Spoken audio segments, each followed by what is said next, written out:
This is how to get narcissists to become obsessed over you, the boomerang effect by casting a spell. In this short video, I will be sharing with you 12 points narcissists use on themselves to become obsessed over you when discarded and to try to regain control.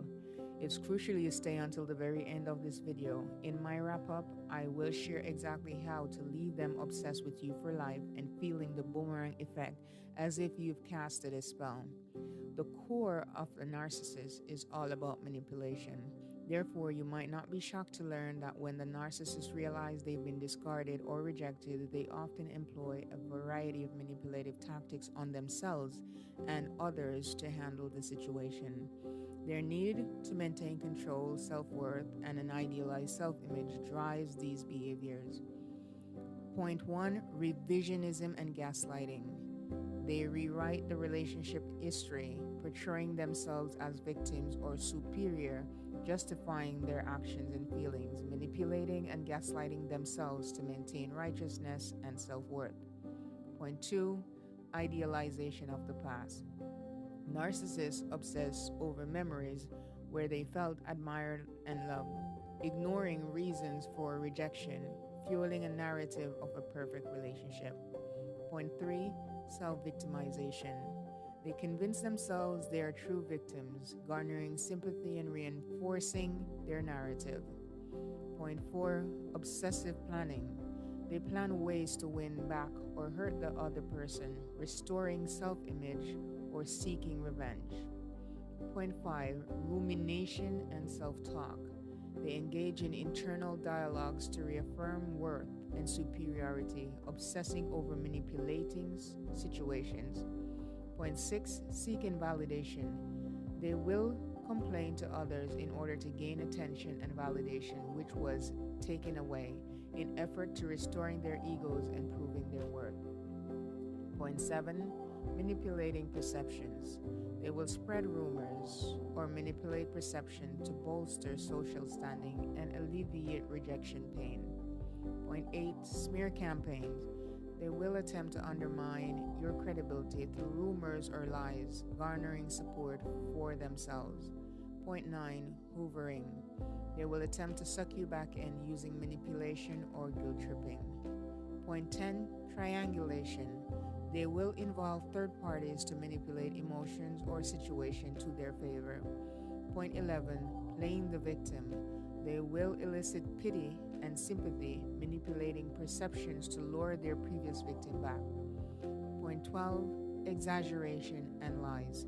They will fabricate stories or exaggerate successes for validation, putting pressure on the person who discarded them. These tactics are primarily about maintaining a fragile self-esteem and a persona that cannot accept rejection without severe internal conflict. Narcissists' reaction to being discarded are often intense because they strike at the core of their identity and their perceived superiority. Manipulative tactics that narcissists may use on themselves when they face the reality of being discarded. They often engage in these behaviors to maintain their self-esteem and to rationalize their experiences. By rewriting history, indulging in self-victimization, or exaggerating their own importance, narcissists protect their self-image and navigate the emotional turmoil of rejection. These tactics are a form of self-deception to cope with the loss and to reaffirm their perceived superiority or righteousness, even when they are no longer in control of the relationship or situation. Remember, if you get angry or respond to the narcissist in any way, don't think you are the one winning. Any action on your part to respond to the narcissist is feeding them validation, and you give away your energy and power, even with a simple response. As they were discarded without foreseeing it coming, they may over time feel like they are in love with the person who discarded them due to their loss of control to manipulate. They lose their sense of power. They will go into idealizing their ex as they no longer have access to you as their victim, using selective memory, leading to them thinking they are genuinely in love, as it allows them to maintain an image of the relationship that supports their ego. They go back and forth between idealization and victimization as they live in their heads, torn between do I love or do I hate this person? I love and I hate this person. As they need soothing, they will dwell for longer periods of time that I love this person. If they have access to communicate with you, this is the point where they will seek to profess love in attempts to reconnect, with the goal to reassert dominance.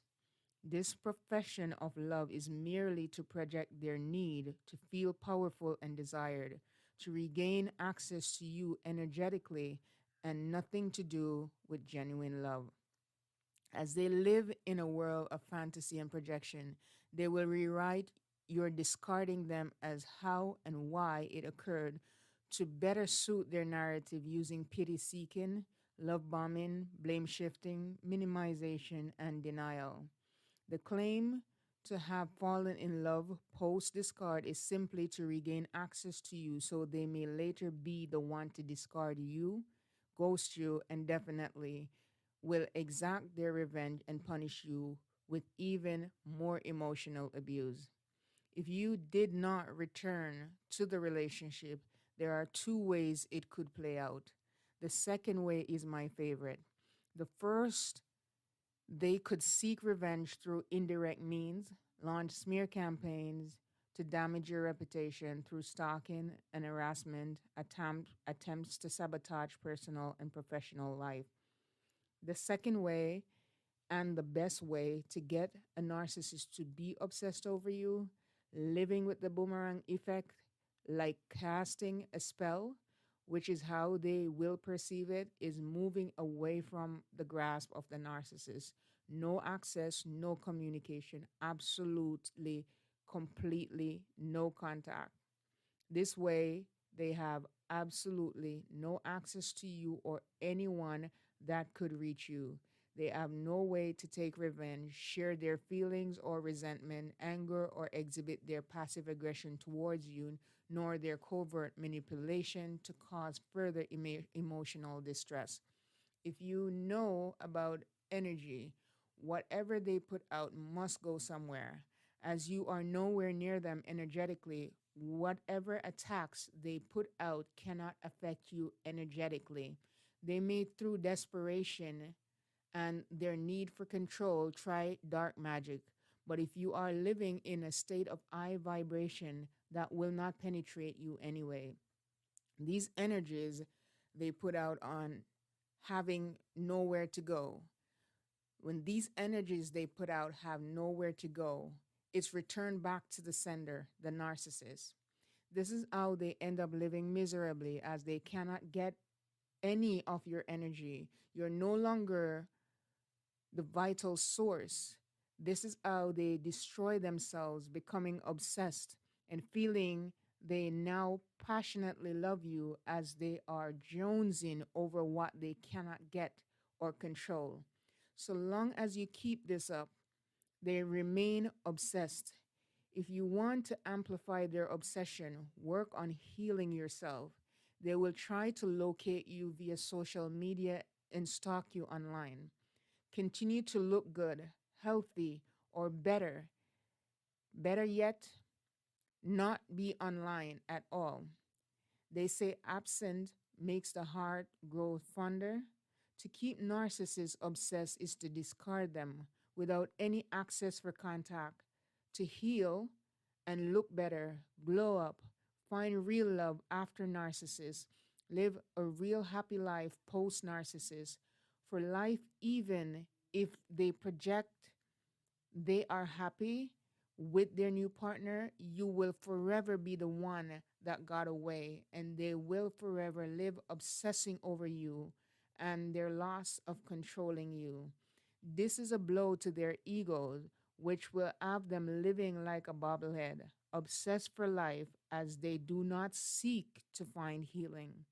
This is how you get the narcissist to become obsessed over you, living with the boomerang effect as if you've casted a spell. If you found this message helpful, please comment, like, share, and subscribe. Thank you for watching. Namaste.